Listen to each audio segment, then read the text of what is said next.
Muy bien, pues muchísimas gracias a todos por la oportunidad de venir, como siempre, a charlar con vosotros, que siempre es muy entretenido y sobre todo muy emocionante, ¿no? Muy interesante.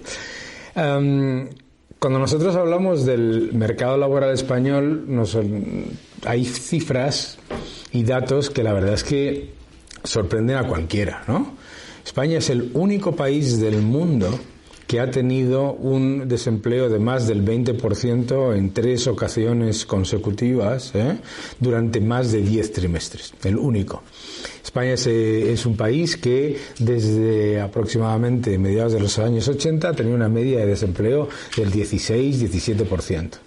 Es un país en el que ahora mismo nos están hablando de moderación en la creación de empleo, con un 14 y pico % de desempleo, ¿no? El segundo país con mayor paro de la eurozona y en el que se habla constantemente de ese concepto completamente equivocado para mí, que es el del paro estructural, ¿no?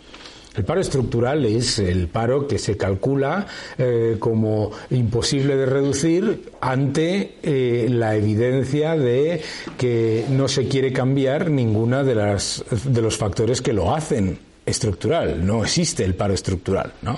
No existe el paro estructural. Tú tienes economías alrededor en todo el mundo donde el desempleo es del 3, del 4%, etcétera.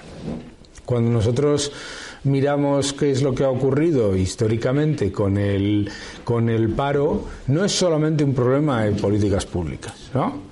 Hay un problema muy importante de estructura económica y de estructura del sector empresarial. Históricamente en España había un bajísimo nivel de desempleo. ¿Por qué? Porque antes de la etapa democrática el 20% de la población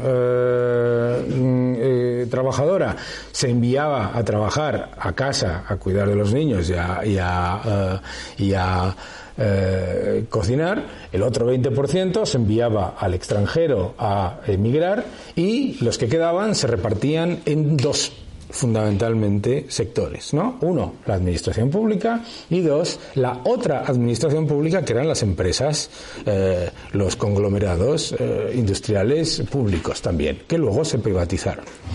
Si nosotros nos miramos, lo que ha ocurrido también es que España es uno de los pocos países en los que hemos pasado de una economía fundamentalmente agrícola a una economía fundamentalmente de servicios, sin transitar por una economía industrial. Nuestra industria siempre ha sido muy baja, muy pequeña, y además una industria de maquila. Maquila es fundamentalmente que tú fabricas componentes para otros, ¿no? Para que luego son unidos o fabricados por otros. El producto final, y donde el valor añadido se crea. Entonces, esos factores son importantes.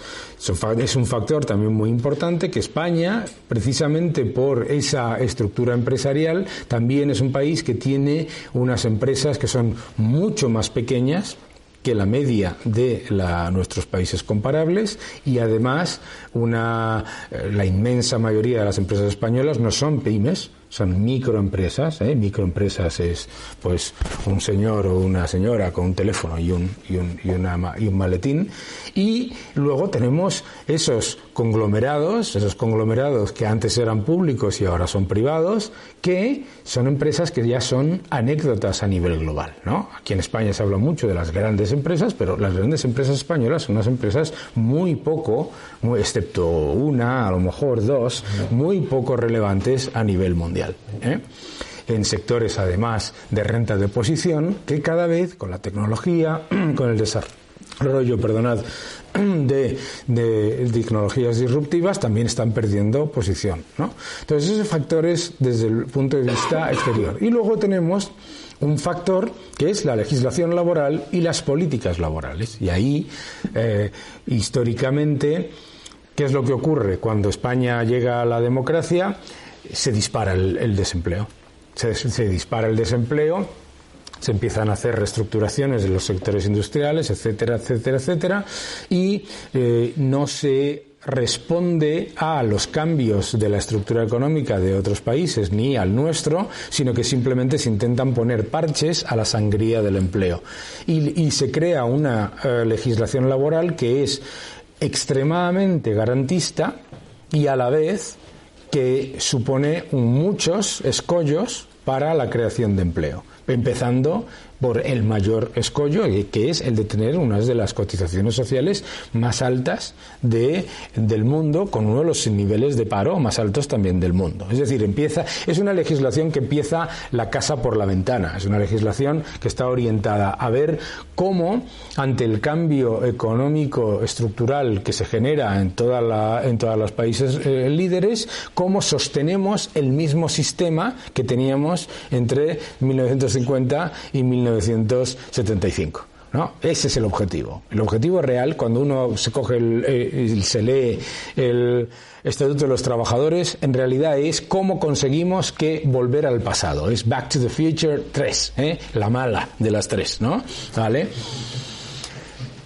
No que la segunda fuera muy buena tampoco, pero bueno.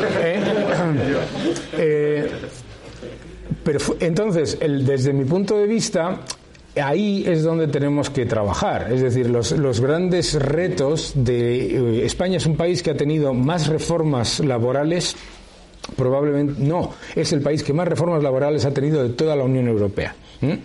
Y si lo miramos, esas reformas laborales no han conseguido fortalecer la creación de empleo. ¿De acuerdo? La creación de empleo es cíclica, la creación de empleo es fundamentalmente orientada a pequeñas y medianas empresas y se siguen encontrando con los mismos escollos.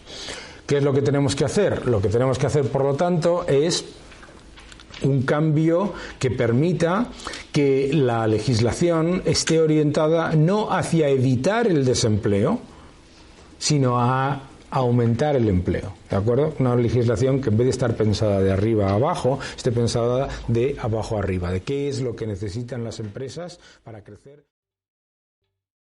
¿Te está gustando este episodio?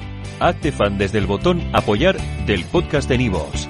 Elige tu aportación y podrás escuchar este y el resto de sus episodios extra. Además, ayudarás a su productor a seguir creando contenido con la misma pasión y dedicación.